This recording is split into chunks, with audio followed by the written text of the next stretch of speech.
Hello, my name is Hannah Daley, and this is my field experience analysis project for Dr. Goodnight's EDN 319 class. For this field experience, I was placed at Leesville Road Elementary School in Raleigh, North Carolina. I was interning in a second grade classroom that I would alternate weekly visits. One week I would go Monday, Friday, and the next week just Friday. In order to see multiple subjects, on Monday I would go in the afternoon from 1 p.m. to 2:30 p.m., and Fridays I would go from 9:30 a.m. to 11 a.m. These alternating times allowed for me to monitor student engagement throughout the day. In the first picture in the top left-hand corner, that's the front of the school. The bottom right-hand corner, you will see a picture of something that I would typically wear when I would go to these field experiences. The key was to get something long enough so that I could get on the floor with the kiddos to read. The picture on this slide provides an overview of the classroom setup of my partnership teacher, Miss Avery Avent. She has taught for about 24 years in Durham and Wake County schools after receiving her teaching degree at our very own UNCW.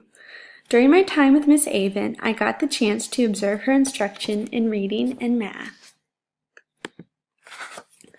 As far as the student demographics of the second grade classroom I was in, it was not very diverse, which I was not surprised about because it is a middle-class school in the suburbs. The class's cultural racial breakdown was, out of 17 students, 13 were Caucasian, 3 were African American, and 1 was Middle Eastern. The students' ages ranged from 7 to 8 years old, with 10 boys and 7 girls. And out of those girls and boys, only 1 student has been identified in receiving services. Ms. Avent has done a really great job of providing references of information around the room, including references about rules and procedures.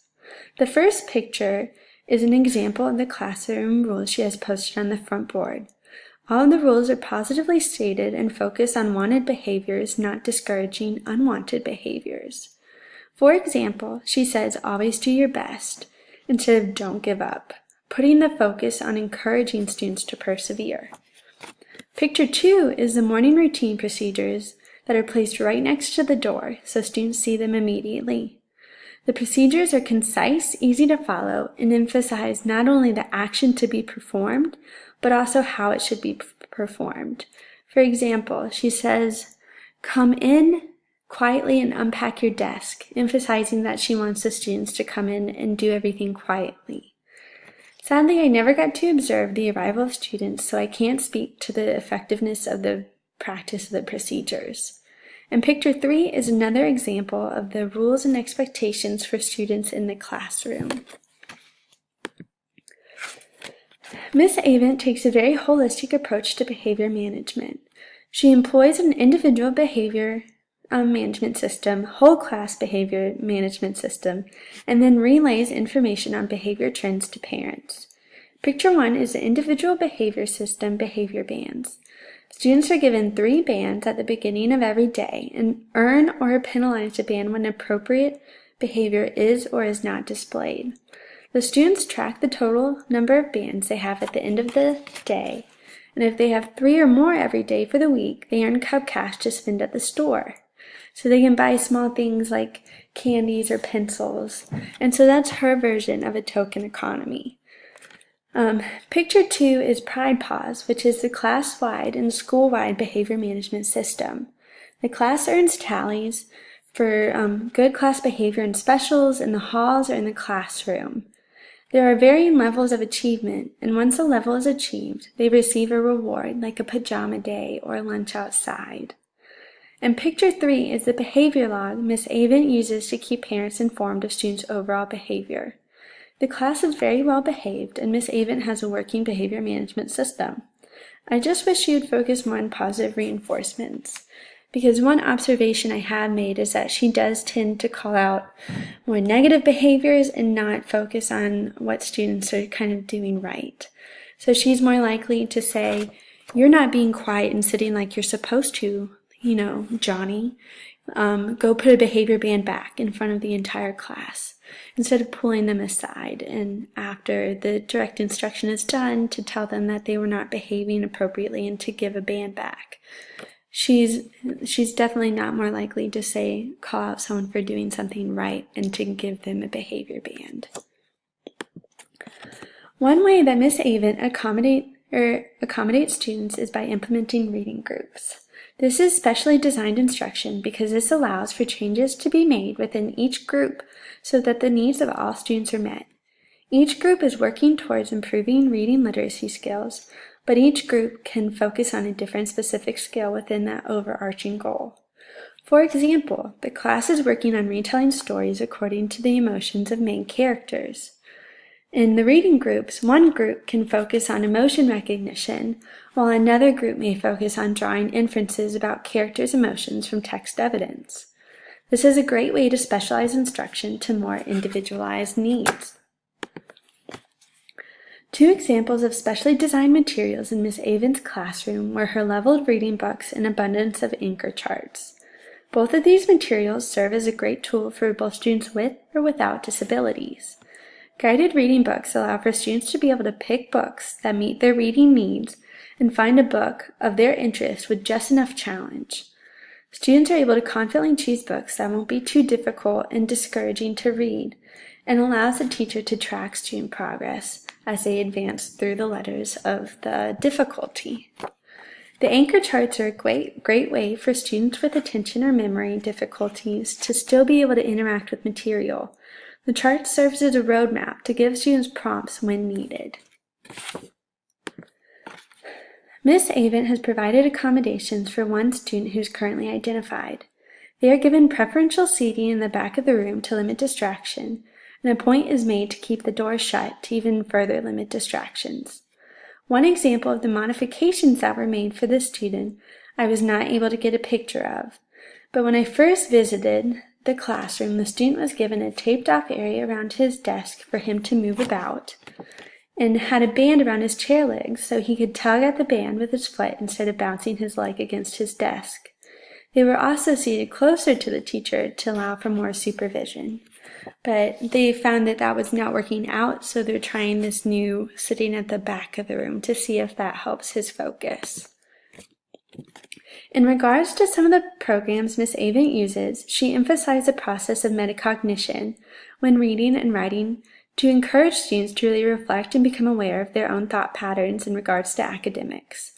Sometimes having an awareness of how students process information can help them develop their own strategies to improve their academic thought. She also emphasizes other programs and processes that emphasize student ownership and reflection on skill level when choosing books. As far as strategies, Miss Avent employed whiteboards as a way to gather responses from the small group she works with. This allows for her to perform informal skill assessments while allowing students to have a medium of skill demonstration that gives them easy redos and decreases pressure. Picture 1 on this slide shows one of the teaching strategies that Miss Avent uses in her classroom. She really capitalizes on the power behind peer-to-peer learning. She created reading partner pairs to allow students to learn reading strategies from someone in the same learning situation as them. Picture 2 is an example of the interventions Miss Avent does. This is where one-on-one practice occurs with students who need extra help.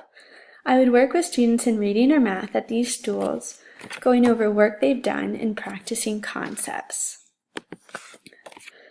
I performed a data collection while in Miss Avent's class of a student who had a hard time staying focused. I used 2 forms of data collection, event and duration recording, to measure 2 behaviors that demonstrated disengagement from class.